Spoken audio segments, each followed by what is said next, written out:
కూటమి ప్రభుత్వం అధికారంలోకి వచ్చి 2 సంవత్సరాల పైచిలుకు కావడం జరిగింది. ఎలక్షన్లో పెద్ద ఎత్తున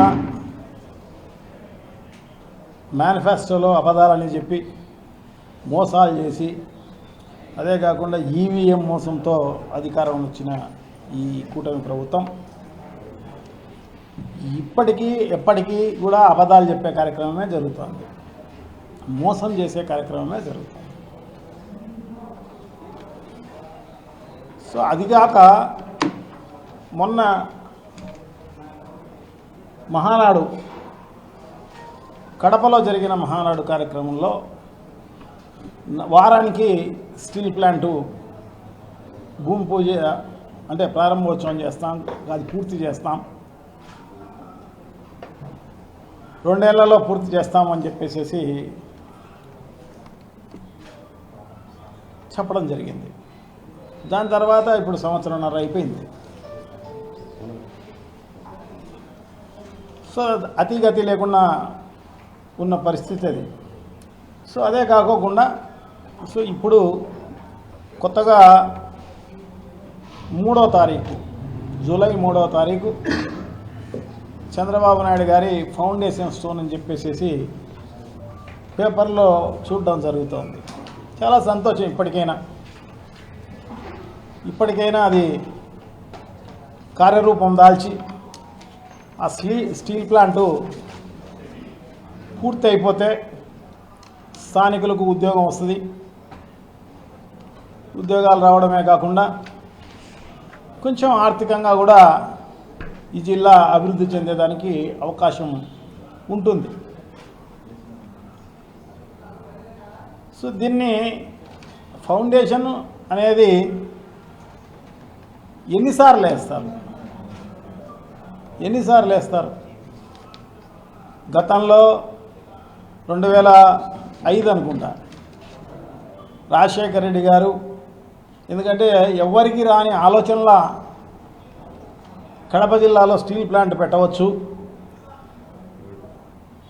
అని చెప్పేసి ఆయన అనుకొని అప్పుడు పిలిస్తే కంపెనీలను యాక్షన్ పిలిచినారనుకుంటా. పిలిస్తే అప్పుడు బ్రాహ్మణి స్టీల్స్ రావడం జరిగింది. సో బ్రాహ్మణి స్టీల్స్ దాదాపు 10,000 ఎకరాలు కేటాయించడం జరిగింది. సో అప్పుడు చంద్రబాబు నాయుడు గారు దాన్ని ఎట్లా ఆపాలా అని చెప్పేసి ఈనాడు పేపర్లో, ఆంధ్రజ్యోతి పేపర్లో ఇవన్నీ కూడా మనం చూసినాం. సెలయర్లు ఉన్నాయి, దాన్ని 10,000 ఎకరాలు కేటాయించినారు, దానికి ఇంకొకటి కేటాయించినారని చెప్పేసి దాంట్లో నెమళ్ళు నాట్యం ఆడుతున్నాయి. ఇవన్నీ కూడా చెప్పడమే కాకోకుండా పర్యావరణానికి పర్మిషన్స్ రాకోకుండా అన్ని రకాలుగా కోర్టులలో వేసి స్టేలు తీసుకొచ్చి ఇబ్బంది పెట్టిన పరిస్థితి అంతా చూసినాం. ఎందుకంటే చంద్రబాబు నాయుడు గారికి కడప జిల్లా అంటే మరి ఎందుకు సరిపోదో తెలియదు. అది రాజశేఖర రెడ్డి గారు జిల్లా అని చెప్పేసి సరిపోదా, లేదంటే రాయలసీమ అంటేనే ఆయనకు సరిపోదా తెలియదు మొత్తం పైన. ఎందుకంటే ఈ రాయలసీమలో ఎక్కడ కూడా ఏమీ ఆయన ఒక ఫ్యాక్టరీ కానీ ఇంకొకటి కానీ చేసిన పరిస్థితి ఆయన దాదాపు 4సారి ముఖ్యమంత్రి. ఆయన ఇన్నిసార్లు ముఖ్యమంత్రిగా ఉండి మరి ఎందుకు రాయలసీమను అభివృద్ధి చేయలేకపోయినాడు, ఎందుకు ఈ కడప జిల్లాను అభివృద్ధి చేయలేకపోయినాడో నిజంగా కూడా ఆశ్చర్యం. లేకుంటే ఇక్కడ సీట్లు రావని చెప్పేసి ఆయన ఆ రకంగా ప్రవర్తిస్తున్నాడేమో మొత్తం పైన తెలియదు. సో అప్పుడు ఆ రకంగా ఆపి వాళ్ళందరినీ ఇబ్బంది పెట్టి బ్రాహ్మణి స్టీల్స్ అనేది మ్యాక్సిమం అది పూర్తయిపోయే పరిస్థితి, దాదాపు 30-40% పూర్తయిపోయిన పరిస్థితి అన్నమాట.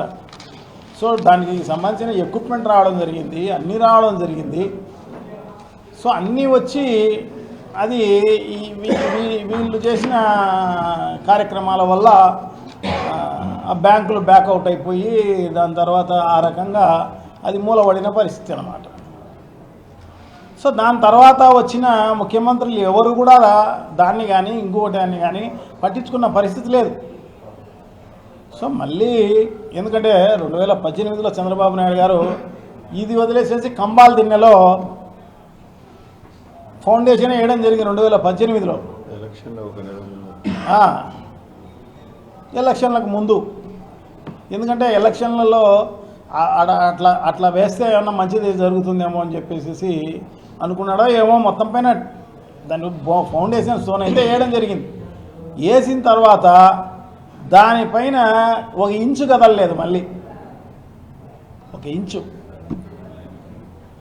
సో దాని తర్వాత వచ్చిన జగన్మోహన్ రెడ్డి గారు 2019లో డిసెంబర్, ఎందుకంటే ఆయన అధికారంలోకి వచ్చి నిన్న జూన్లో అయితే 23 డిసెంబర్ 2019లో ఆయన ఏపీ హైగ్రేడ్ స్టీల్స్ అనే పేరుతోటి స్టీల్స్ లిమిటెడ్ అని చెప్పేసి ఒక కార్పొరేషన్ స్టార్ట్ చేసి, దాని తర్వాత పేరు మారిందండి, వైఎస్ఆర్ స్టీల్స్ లిమిటెడ్ అని చెప్పేసి పేరు మారడం జరిగింది.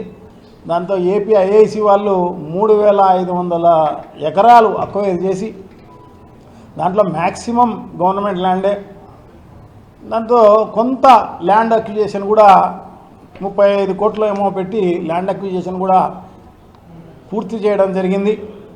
దాని తర్వాత అక్కడ కాంపౌండ్ వాల్ అయితేనేమి, దానికి అప్రోచ్ రోడ్ అయితేనేమి, ఇవన్నీ కూడా పూర్తి చేసి నా పరిస్థితి అన్నమాట. అదే కాకుండా పర్యావరణ అనుమతులు కూడా తీసుకొచ్చి ఫాస్ట్గా పూర్తి చేయాలా. ఎందుకంటే ఏదో కంపెనీ వస్తుంది, ఆ కంపెనీ వచ్చినప్పుడు పెడదాంలే అని చెప్పేసి అనుకోలేదు. గవర్నమెంట్ ఎవరు రాకపోయినా గవర్నమెంట్ తరఫునైనా కూడా స్టీల్ ప్లాంటు ఒకటి ఖచ్చితంగా కడప జిల్లాలో పెట్టాల్సిన అవసరం తప్పకుండా ఉంది. సో తప్పకుండా ఈ ప్రాంత వాసులకు మేలు చేయాలి, ఉద్యోగాలు రావాలి, మేలు జరగాలి అన్న ఉద్దేశంతో పెద్ద మనసుతోటి ఆయన ఆ రకంగా డిసెంబర్ 23వ తారీఖు 2019లోనే ఆయన భూమి పూజ చేసే కార్యక్రమం చేయడం జరిగింది. దాని తర్వాత జిందాలను పెద్ద డిస్కస్ చేసి, అంటే జేఎస్డబ్ల్యూ స్టీల్స్ను వాళ్ళతో డిస్కస్ చేసి వాళ్ళని తీసుకొచ్చి, సో వాళ్ళతోటి దాన్ని మొదలుపెట్టించే కార్యక్రమం చేయడం జరిగిందనమాట. సో ఈ రకంగా జగన్మోహన్ రెడ్డి గారు చేయడం జరిగింది. సో దాని తర్వాత దానికి కూడా అబ్జెక్షన్స్ పెట్టడము, దానికి కూడా ఆపేసే కార్యక్రమం, ఎందుకంటే అప్పుడు పర్యావరణ అనుమతులు మళ్ళీ ఇది కొత్త ప్లేస్ కాబట్టి దీనికి తీసుకొచ్చే దాంట్లో కూడా మళ్ళా ఇబ్బందులు పెట్టే కార్యక్రమం అంతా కూడా చేసిన పరిస్థితి మనం చూసినాం అన్నమాట. సో ఇవన్నీ కూడా అధిగమించి ముందుకు పోతూ ఉంటే, సో అందులోగా ప్రభుత్వం మారడం జరిగింది.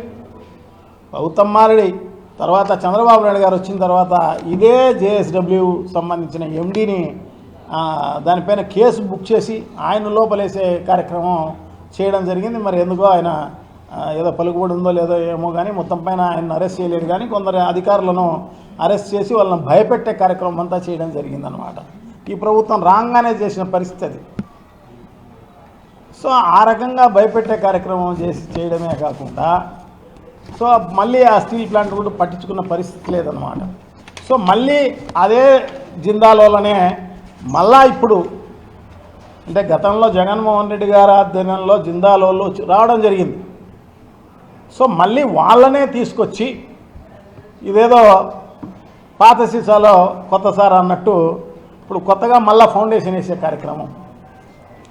ఫౌండేషన్ ఎందుకు, ఒకసారి ఫౌండేషన్ అయిపోయింది అదే ప్లేస్లో, అయిపోయిన దాన్ని నువ్వు తొందరగా పూర్తి చేసే చాలు. ప్రజలు కూడా ఎదురు చూసేది అదే, తొందరగా పూర్తి చేయమని చెప్పేసి ఎదురు చూస్తున్నారన్నమాట. సో నువ్వు పూర్తి చేస్తే మేమందరం కూడా సంతోషిస్తామన్నమాట. వాళ్ళకి రావాల్సిన బిల్స్లు అవన్నీ కూడా ఏంటంటే ఉంటే ఇచ్చే కార్యక్రమం చేస్తే మరి మంచిది అన్నమాట. సో తప్పకుండా దీని గురించి 3వ తారీఖు జరుగుతున్న ఫౌండేషన్ స్టోను మంచిగా జరగాలని ఆ కార్యక్రమం విజయవంతం చేసుకుని ఆయన అప్పటికైనా కూడా తొందరగా ఆయన కట్టగలిగితే చాలా సంతోషం అని చెప్పేసి తెలియజేసుకుంటూ, దానికి మన ఉన్న ఏదైతే అక్కడ వాస్తవాలు ఏమున్నాయో అవన్నీ కూడా ప్రజల దృష్టికి మిగతా అందరి దృష్టికి తీసుకొచ్చేదానికోసం మేము జిల్లా నాయకులం అందరం కూడా అందరి ఇన్ఛార్జీలు ఎమ్మెల్సీలు ఎమ్మెల్యేలు ఎక్స్ఎమ్మెల్యేలు అందరం కలిపి దాన్ని రేపు 1వ తారీఖు అక్కడ విజిట్ చేసే కార్యక్రమం చేస్తాం. సో విలేకరులందరూ కూడా మీరు రండి. సో జగన్మోహన్ రెడ్డి గారి టైంలో ఏమి అభివృద్ధి చేయడం జరిగింది అక్కడ అని చెప్పేసి దాన్ని మళ్ళా ఫౌండేషన్ స్టోన్ అవసరమా ఇవన్నీ కూడా మనం అక్కడ ప్రజలకందరికీ చూపించే కార్యక్రమం తప్పకుండా చేస్తాము అని చెప్పేసి తెలియజేసుకుంటున్నాం. ఏదేమైతేనే మొత్తం పైన ముందుకొచ్చిన చంద్రబాబు నాయుడు గారిని ఇంకా 3 ఏళ్ళ టైం ఉంది. సో అవి పూర్తి చేయవలసిందిగా కోరుతున్నాం.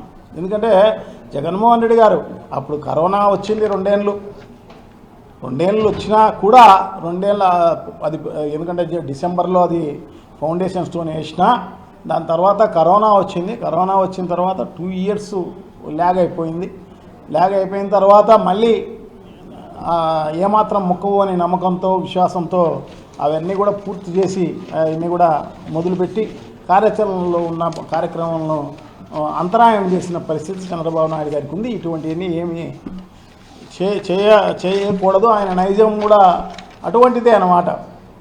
ఎందుకంటే ఆయన ఇప్పుడే కాదు, ఎవరైనా దాదాపు కొన్ని వందల ఫ్యాక్టరీలు అవన్నీ కూడా ప్రైవేట్ పరం చేసి అవన్నీ కూడా అమ్మిన పరిస్థితి మనం ఆయన చేసిన ఈ 4 సార్ల ముఖ్యమంత్రి కాలంలో అనేక రకాలుగా ఆయన స్పిన్నింగ్ మిల్లులను అమ్మడం జరిగింది, అలాగే షుగర్ ఫ్యాక్టరీలను అమ్మడం జరిగింది, అలాగే మిల్క్ చిల్లింగ్ ఫ్యాక్టరీలన్నీ కూడా అమ్మడం జరిగింది. సో ఇవన్నీ కూడా పైసలకే అన్నమాట, అందరికీ బినామీలకు వీళ్ళకే గతంలో అంత అమ్మిన పరిస్థితి మనం చూసినామన్నమాట.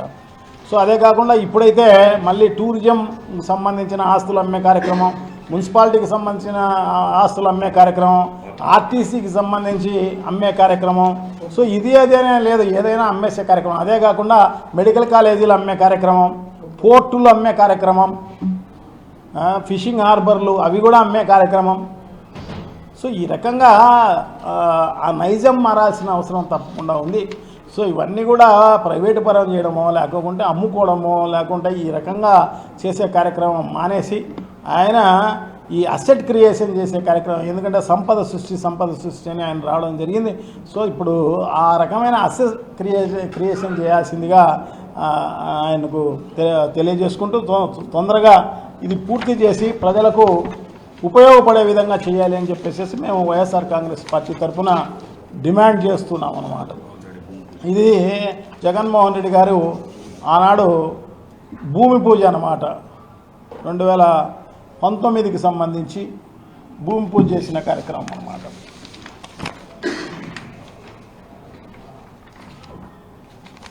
రెండు 2023లో భూమి పూజ చేయడం జరిగింది, కరోనా పోయిన తర్వాత 15/2/2023. సో ఇది కూడా సో ఈ భూమి పూజలు అనేటివి మానేసేసి కొంచెం కార్యాచరణ చేసి అది పూర్తి చేసే కార్యక్రమం చేయవలసిందిగా కోరుతున్నాను. Thank you.